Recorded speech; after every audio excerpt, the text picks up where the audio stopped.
Welcome back, ladies and gentlemen.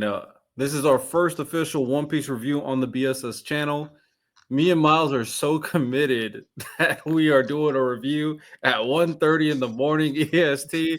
But the chapter just came out, and damn, this is a banger. You see why I got a break. I'm not gonna lie. We Oh man, should we just go in chronological order and talk about it? let's just go top to bottom. Yeah. Yeah, there's plenty to talk about. Um, was there a cover Oh, page? that's what I was about to say. Off the rip, you know it's real when there's no fucking cover page, unless it's forgotten in this unofficial release. That's crazy. No, that is crazy. I mean, I guess they're done with the ulti storyline now, hmm so you got to figure out okay, what's next on the agenda? What story did I tell there?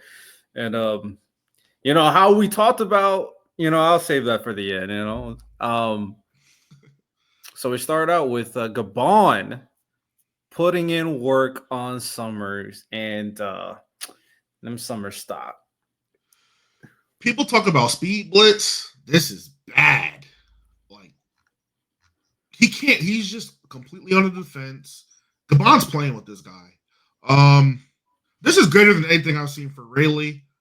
Maybe Gabon has like knocked the rust off where he's like still active. That could be influencing it. But Rayleigh was sweating bullets against Kizaru, trying hard. Gabon's putting in work. I think this is Conquerors too. Yeah, with the lightning and stuff around him. Mm-hmm. Yeah, he is really cooking in this fight, and it's been a while since we've seen like just complete one-sided domination. For sure. And to be fair, I mean, we had high expectations for Summers being a first time we see a Holy Knight fight, and then Gabon being the left-hand man of uh Roger. But this just proves how freaking scary Roger's crew really was, man. We talk about front runners. Summers was looking real tough all these chapters when everybody was kind of going wild. He looks like a looks like a bitch in this chapter. He doesn't look too great. What I'm kind of surprised is I don't know if maybe Intel is probably, we talked about this share between the God Knights. He clearly knows Gabon, though. He calls him by his epithet and is like very cautious as to why he's here at the moment. So I wonder, could he have been at God Valley, the illustrious moment? Or are these guys just a lot more active than we've, kind of seen through the eyes of the Straw Hats that he could have encountered them before? At the end of the day, I think it just sheds a light on we already kind of knew who Gold Roger is. We already knew that he's the king of the pirates. But now we've kind of reached this stage where like we're looking at Yonko level characters, and then there seems like there's still a gap to who Roger and his crew was. Gabon came here old as hell, no different Holy Knights. That is wild. Completely wild. It's very impressive to see. In the midst of this, kind of going through the fight, pretty good fight, and then he uses a technique on Summers. I don't even try to pronounce that one. Futanraku? That looked hard. Maybe because I took a gummy that I'm acting stupid. You know what I'm saying? What's the explanation? This may be a play on words of Entenraku, referring to a musical competition for Japanese nobles. So it may look a little different once the officials come out, basically. For sure. Kind of weird. So, Mountain Eater, but he has music based attacks to kind of go with it. It's a little different. Bro, Summers is just move. Gabon's either dodging it, cutting through it. Summers is move, move, move, move, move. I'm learning this guy's whole move set. One chapter I've learned everything he probably has to offer. There's nothing he can do. And he just gets bisected in half. Like really graphic from Oda. Riddell kind of told me when I was reading the chapter, he's like, these guys are immortal, so you can get certain liberties. We saw Gunko getting blown up last chapter and stuff. But he's really up in the action. It looks great. Yeah, and this chapter, later on, kind of reveals this, but we find out that he can use advanced level observation, future sight. So he was using this fight, predicting everything he got. We're assuming the Black Lightning is also armament. and then his axe is probably covered in no, the lightning is probably conquers, and his axe is covered in armament. So he's using all three hockeys in this fight. And whatever he did here in particular, it looks like a conqueror's ability because of the electricity. Mm-hmm. So again, this is something that Luffy and them can use, but it makes you question: is there a more immortality related to conquerors as well? Is, I guess, my question. Like, why can conquerors counteract this ability? I think you've hit it on the nose. If not just what's already been established to us already, which is pretty much that hockey transcends all. Now there might be a certain degree of mastery or like just capability in using it, but it seems like that's going to be the trope going forward. That pretty much anything's going to be stopped by hockey, strong hockey, but hockey at that. On that topic though, before we get into some of the later stuff in this chapter, Chopper. You excellently pointed it out, I believe, last week on the episode, how they were highlighting how Chopper clearly is noticing more than the other crew members. Now, I could have been asleep, but at least in recent memory, this is the first time in the manga Oda's making like he wants you to see that Chopper clearly recognizes something that the rest of the Straw Hats do not know, which is that Gaban is able to hurt these holy knights. Yeah. Later on in the chapter, something Chopper is still chasing after Gaban, and we all know by him learning this, he's gonna tell Luffy. Now, again, the question is, just because he tells Luffy, maybe there's this very specific secret that will resonate with Luffy because he's gonna learn something from Gaban. But in order for Luffy to train his Conqueror's Haki the first time, he needed to be trained in it by that old dude. So will Chopper's information reveal to Luffy automatically what it is? I'm unsure, but one thing I will say, Chopper might get Haki. I'm with you. Yeah, I got stocks in them. I think we're gonna see an enhancement of his Haki. What's kind of like eye catching right now when we see Gaban using Future Sight in this chapter, we kind of see the panel shift to this grayish hue. On some of the chapters when we see Chopper making his observations, it's also taking that same color panel style. So very much sure he's going to be the next one up for some sort of advanced Haki. Now, observation isn't moving me that much. Not really, but it is good to have like an intel gatherer. At the minimum, he can gather some intel, which is highly useful in situations like this. And if he can use it in more like in general situations, he'll be above Usopp in that sense. Because ever since Usopp did that one sniper shot, I haven't seen him use observation Haki again. So I don't know what's going on with old boy. What's really moving me, and then I guess we'll shift off of him for now. But what's really moving me, and I'm glad you brought up that Usopp thing. Usopp was in like a moment of like extreme distress, had the super focus, and I'm not saying this moment like isn't as distressful, but I feel like Chopper's just instantly locked in. Like it didn't take him having to envision himself failing or him doubting himself. He's like, all right, let's just get to work. I'm noticing something. Let me not question it. Let's just get it right. And he's looking like a senior member. He was one of the earlier people to join. He's really looking like a senior member. And I really appreciate that because I thought since the time skip had begun, Chopper had kind of been reduced into sort of a mascot in some ways. Wano, he had a little bit of an elevated role, but he seemed very mascot-y. So I'm glad to kind of see us hopefully return into pre-time skip Chopper, him doing stuff, man. And I think you also can argue that after, like, when it comes to the Straw Hats' goals and who they want to be, I would say after Zoro and Luffy, the most ambitious in terms of like you need to be a certain level of person or a certain level of maturity is Chopper's, in my opinion, because he wants to like cure like the worst disease or something like that. And that's gonna like you need to really know what you're doing. You can't just be this go happy kid, especially when it comes to some of these diseases that you may want to cure, kill people like Roger. So yeah, this is gonna be extremely important. So you have to be locked in. So I also appreciate the Chopper kind of being on his toes for this one for sure. Then we moved on. Big L looks like the library is burnt. And funny enough, when we were kind of in the same call and Miles was reading it, he was like, "Man, this Killing Hands, the guy's still not doing nothing." And then it was like, Oh shit, he's part of the library. Oh, and then he murked this one girl too. Yeah, he definitely clapped her, which is crazy. Hey yo, what the fuck? I get the hype behind killing him. I'm just one of those people. I don't like the nonchalant shit, man. Like, I guess maybe it's just too easy for him. He's definitely looked like the person who's kind of been like most laid back out of the God Knights. Dunko had the friction with Loki, a little bit of friction with the Straw Hats and everything. Summers with Gabon and Robin. Killing him's kind of just been free roaming. He's been PvEing. For the gamers, he's doing PvE. He's doing everything. He's doing all the side quests. He's chilling. So it was good to see him do something at least that was like impactful to the situation. I'm still not moved by that fruit though. I don't care what any of y'all say. It's not moving me. I think he'll be the final villain that the Straw Hats have to deal with before they have to leave this island. For the Marine side, I don't know if some other people could show up. I'm moved. I like the devil fruit. I think there's going to be a lot of interesting applications for it. So we will see. Then we kind of move on. The library's burnt. Ja Rule. Very, very sad. I don't know if you want to say anything about that, but it seemed pretty self-explanatory.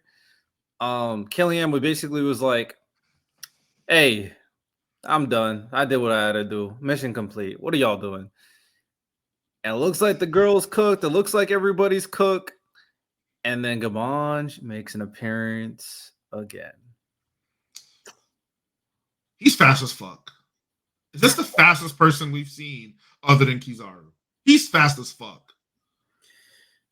Hey, he's a desperate father, man. He's a desperate father trying to save his kid. We were kind of talking about it before, and like we're having a conversation after he basically went like, hey, I'm not going to help you guys.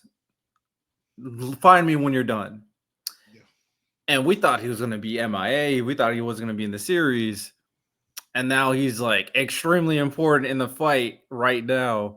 How I imagine it is that it's potentially they could lose, right? The kids are getting taken.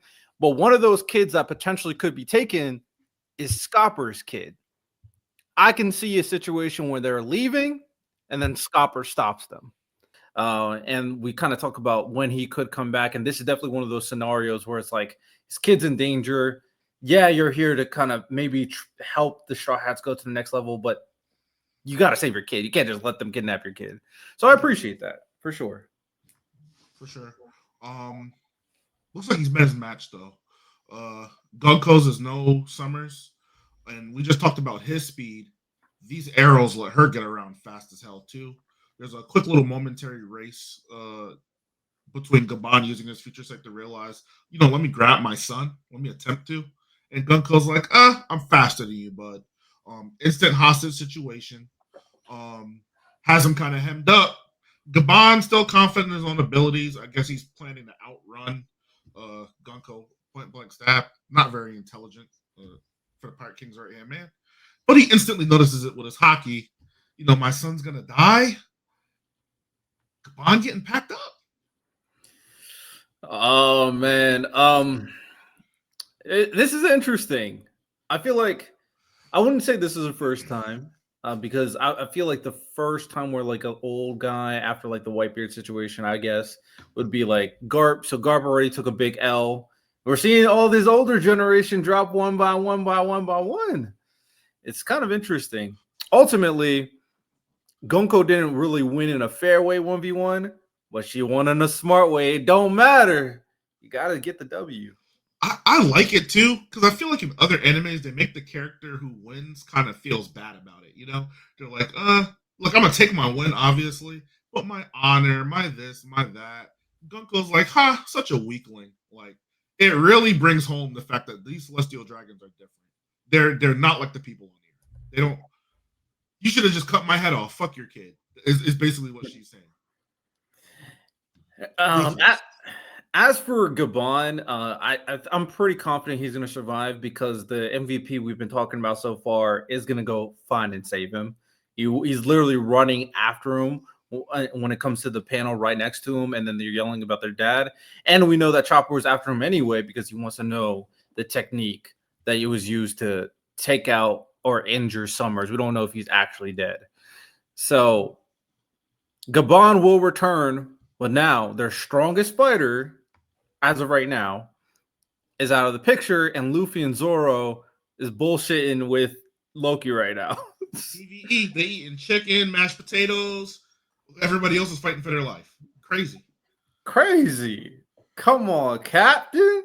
Hey, and I'm not gonna lie to all y'all people out there who were, oh, Luffy with his Nico form is so unserious. Now we got Sanji and Zoro being unserious with him. Have that same energy, because all three of our heaviest hitters aren't doing shit right now. They're literally trolling. This is troll. So when they were doing it in the midst of like writing it week by week, I didn't really notice that they were separating their strongest fighters from the rest of the group. But I'm like, oh well, yeah. Now they're getting ran over without those three, and this completely removes the notion that Jinbei is as strong as Sanji. It just completely removes it. I'm sorry, it's done. It's so weird though, because it's like obviously I know Oda's not invested in it, but it's like, is this intentional? It has to be. Why couldn't he make Jinbei go and Sanji stay?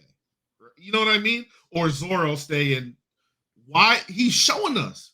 He's part of the agenda. What ladies, boys and girls, ladies and gentlemen, Oda knows that Jinbei is not one of them dogs, and y'all need to stop acting like he is. He's not. When Sanji was fighting Queen, he's fighting who's who. I'm just saying. Facts. Now, to give him a little credit, Jinbei with water is a problem.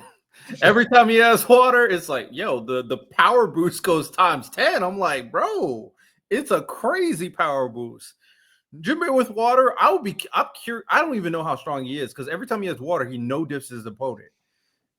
So I want to see Jinbei with water against like someone really, really strong, so I can see like how strong Jinbei is. But that's fair. We at the end of the day, we know what it is. Sanji, Zoro, Luffy, top three, they're getting packed up.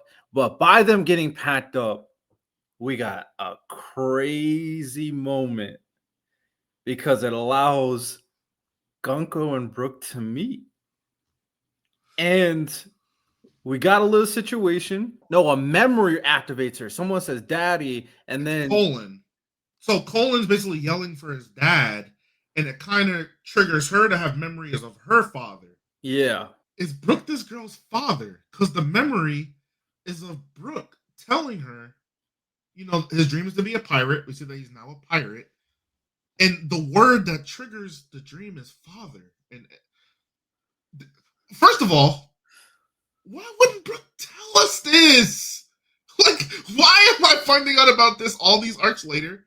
And two, who the fuck would have guessed Brook would have had this level of important lineage? This is crazy. I'm going to say he's not her father, or sure. Yeah. I'm going to say the other ways, and that gummy's kicking in. So when it comes to the memory, I think there's important to note when she calls out to Brook, she says Brook, not father. So because of that, I think Brook was kind of a stand-in for her father, whether it's like he was her music teacher, or it could be as simple as he was a pirate she met after her father died.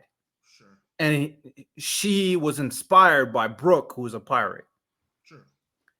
Now, this also bleeds into the question, who is Gunko? If we're expecting she's a celestial dragon, why is a celestial dragon in a space where she can go meet a pirate? There's so many questions on what is going on with this situation. And it also is kind of crazy. It's one of those scenarios where Gunko wanted to be a pirate in the past. And now she's obviously who she is right now. No. That's Brook saying he wants to be a pirate. Is it? Yeah, that's Brook. He's saying, yo! And he tells his dream, and we see his dream fulfilled. This is, Oda, how do you do, like, bro, because Brook's real, he's putting it together, no vision needed, or at least we're not seeing it. And he's like, they really do look alike, huh? You know, Brook is always usually a bot. He's never really locked in. But even now, he's like, huh, This is kind of Oh, he is figuring out. I didn't even catch that when I was reading it. yeah. He's kind of realizing I know this person, and it's like to see the connection. You know, her liking his music, her being a big fan, even though she's clearly on the side of evil right now, she still remembers who she was. My thing is, how deep does it go? Was she just like orphaned, found by the Celestials?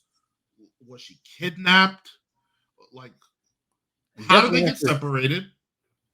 Go ahead, go ahead. it definitely seems like something that was forced upon her because they affected her memories. Sure.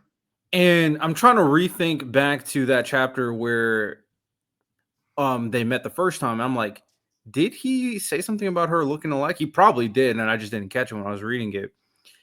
But this also can allude to the idea because we had this whole like debate and conversation about do they know about certain like uh, do they know about elders, for example, and maybe it's just Brook who knew about Holy Knight. And that's what I was saying. He And knew. Brook knowing about Holy Knights would mean that, I mean, she had to be with the Celestials before or something. There's a weird kind of situation that it could be like a reverse, like Doflamingo type situation. I'm gonna say it, and I don't because sometimes y'all be cooking us in the comments. So I'm gonna say it, but don't take it too seriously. Take it light. We know that Brook was of royal blood. Like that's already confirmed fact. We know it. He said that he was once like a military private before he became a pirate, but he had like formal swordsmanship training. He was like a commissioned guard from a royal country. He was a noble. I'm not gonna go as far to say he was a celestial dragon, but he's from a very very important family. I think him being a musician, him being stuck at sea for all those years, the piracy, that was all just one big red herring. Brook, none of that shit that we learned about Brook matters. I'm not gonna lie. Laboon, we love you, Laboon. We do. You don't matter, brother.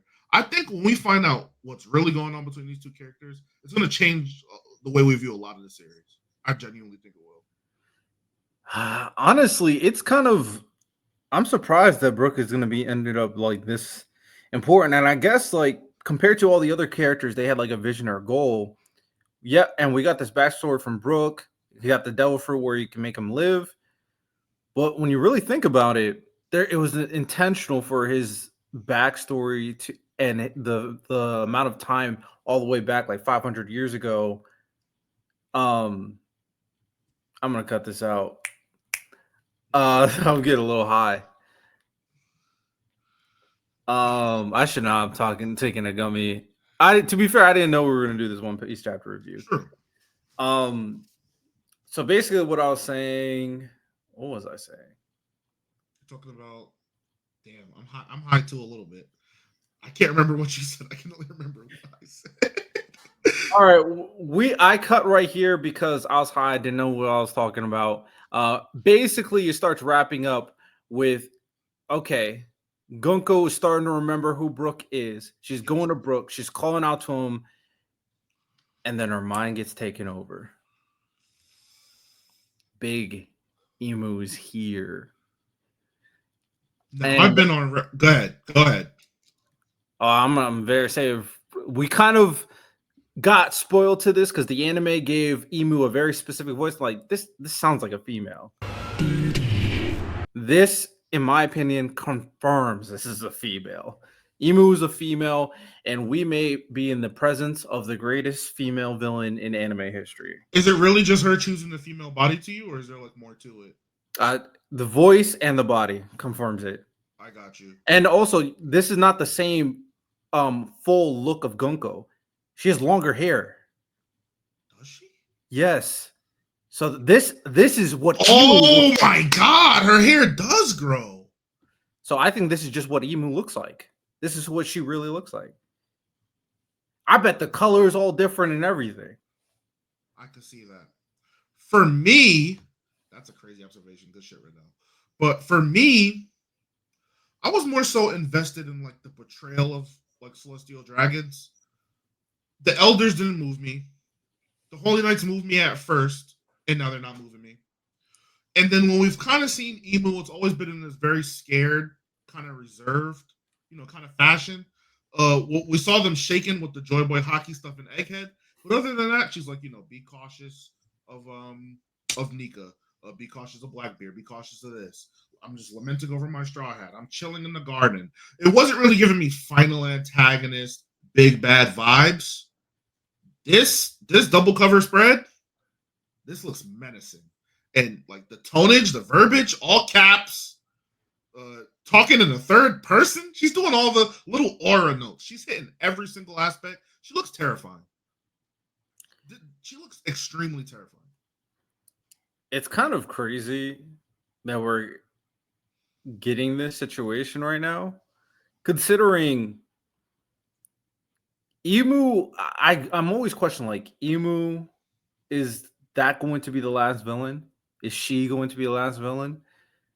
Or is it going to be Rocks? Because obviously they're keeping him secret for a reason. Or is it just going to be Blackbeard? There's so many questions there. So Emu seemingly coming, and it's not fair to say early on, but in the context of a final saga, early on, would it be bad if Emu lost in this conflict?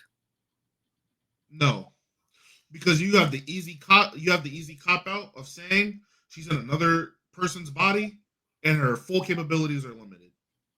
And I wouldn't mind that. And I find that to be completely believable. I do. Fair enough. Fair enough. I'm also very curious on when it comes to Emu. Why is she like this? I'm very curious about that because now I'm trying to match up. Normally, and I mean, and I want to add something too, because you made me think of something too. Go ahead. Normally, when I'm thinking of like final villains for a series, it's normally a male, and they could be as simple as pure evil or have all these intricate baggage or whatever.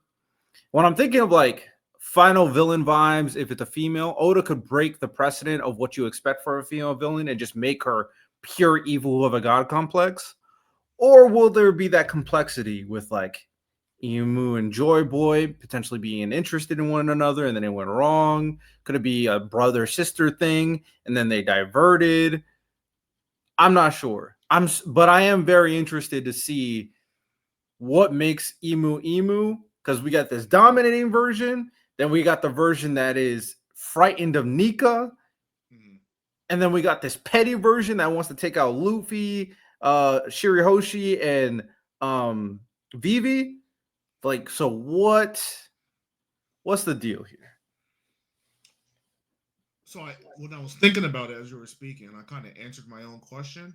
What I was gonna say was, if she's able to just mobily possess people, right? Other than the idea of wanting the female's body, because I'm kind of with you. It might be a woman, probably is a woman. What stopped them from taking control in Egghead and doing the exact same thing, handling the situation? Now, the answer I came with is you have all those Marines there that would expose their existence. So I kind of answered it myself.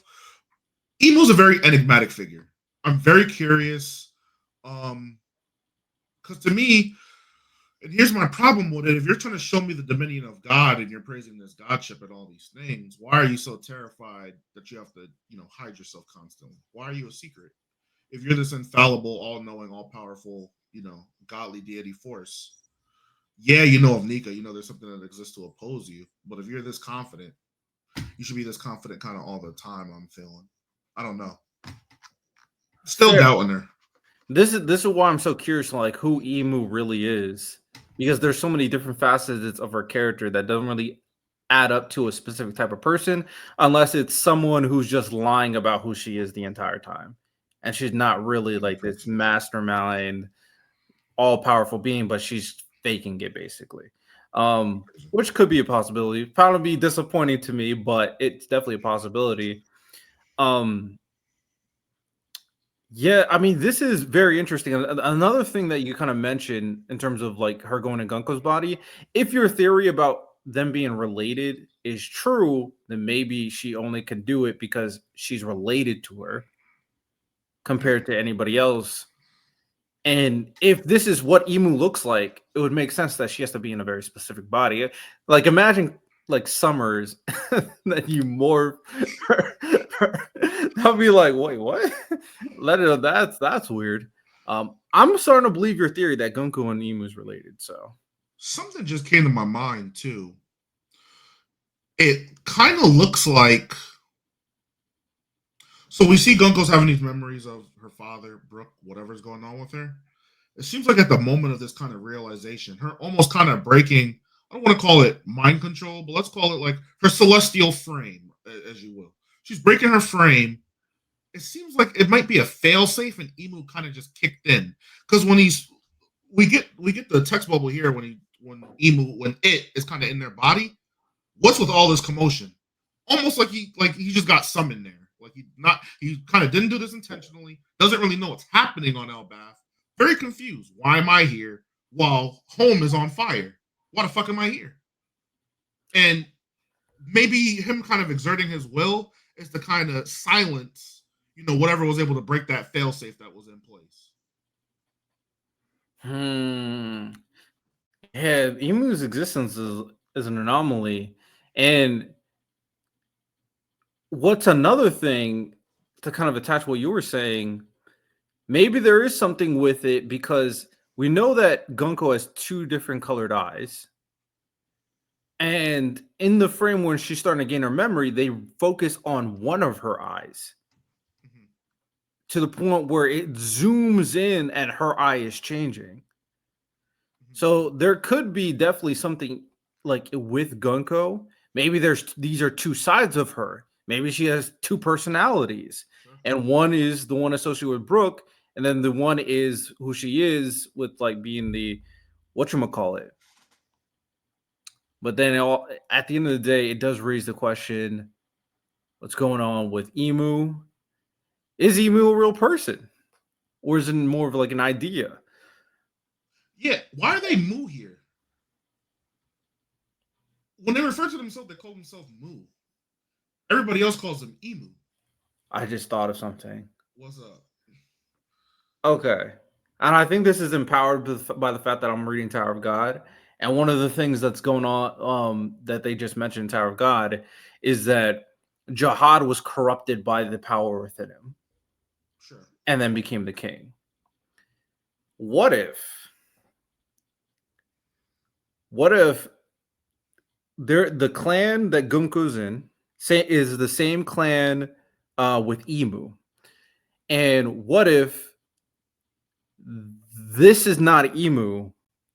This is still Gunko activated. And that at times there's a opportunity for you to become this power hungry god individual. But that only happens when your conqueror's hockey corrupts you. So my idea is that there is a clan of individuals that can get corrupted by the conqueror hockey power or whatever, because we see a bunch of it resonating all over her right now. And then when that happens, a being that acts like Emu appears, and this is just another version of yourself. So I wouldn't be because the fact and maybe it does say Emu when the officials come out. No, it won't. This Moo thing is intentional. It's happened before too. If that's the case, then yeah, this could not be Emu at all. And that's why when it woke, because you said something triggered it, and then what is all this commotion? It's possible that this is just her, and she's seeing it under like her different personality, and Emu's not related at all. Emu's just still at his place. Yeah. Or her place, or whatever. It's just so weird the way, like, from reading like a different book to reading like a manga panel, because I can't tell if this one sentence is like when they say like thou seems to require additional force. Are they referring to the ones that marry Joa, or are they referring to where Moo, Emu, whatever was just summoned to now? Where it's like, yo, you're tripping out, you're kind of glitching. I'm here now. What's happening here? Do you need some help? You want me to do it myself? Like, it's very confusing as to what context she's talking about. Or is she talking about what's ever going on in the Holy Land? Well, speaking of the Holy Land, is this dragon? The Holy Land is in a sea of flames, not a couple buildings. That whole shit is on fire. Did a Kainu get mad? Why is it on fire? I just thought of something else. What if I'm just throwing shit out there? You know, what if, because when you do this, Oda, you got people theorizing, and I actually reminds me, I saw a tweet. Apparently, Oda doesn't like One Piece theory videos. No, Yeah, apparently. And matter of fact, one like a YouTuber who does One Piece theories deleted his account because of it. I would never. But okay. And Oda says, I don't like, I think, yeah, I saw a post where he said, I don't like people who come up with theories. Because, and I don't like people who come up with theories and then end up being correct. To be fair, I mean, honestly, I like people. If I am making a story. I like the idea of people theorizing and being correct. So, Yeah, because my thing right now is like, even if they are correct, nobody's gonna know until you pen it out, bro. You know what I mean? you get more people talking about your series too. For sure. But okay, come full circle. So we know that Gunko started remembering things. For sure. So in this situation, while her memories start coming back, she hit another memory that turned her into this in her memory. What if this is a version of her in the past? And they're talking about what happened in the past to the Holy Land. And she's talking about all that. And this is a past version of Gunko back in the day. Yo, that would be crazy too. No break? No break is Here, crazy. bro. 1150 about to be a banger because I don't know what's gonna happen. I have no idea. And then the next time, I mean, hey, like if Luffy and them wind up interacting with Emu, seems like they're gonna have Loki with them this time around. By the time we go back to that group, I'm assuming that Loki, they've had enough to eat. They've been eating for however many chapters. Facts. He might have some strength back to be of use and staving off this force here. So, also the first thing we mentioned, how Ulti became a good guy. Legit, the moment we met Gunko, we were talking about it. It's like human type moment, a little cutesy type moment, and you kind of got that with Gunko, where she looked all shy and then she turned around as Shamrock because the guy was in his pajamas. Yeah. I know. I'm just putting this out there because Oda has flipped the script so many times. Will he flip the script with Gunko? Gunka has good guy vibes. people, if you're looking at the way that Oda writes this story, nearly every single arc has that one person in the villain faction that turns coat to help the Straw Hats. Skunko. Yeah. And Oda was sowing the seeds of making her likable with all those comedic moments with Shamrock. Yeah. She was still doing bad shit. Was like, yeah, but there's something likable about her. It was like feisty. You're kind of cool, bad shit. Exactly. When Shamrock was trying to hurt Loki real bad, she was like, maybe you can kind of take it easy. She seemed like she had that reasonable side to her that the other Holy Knights just don't have.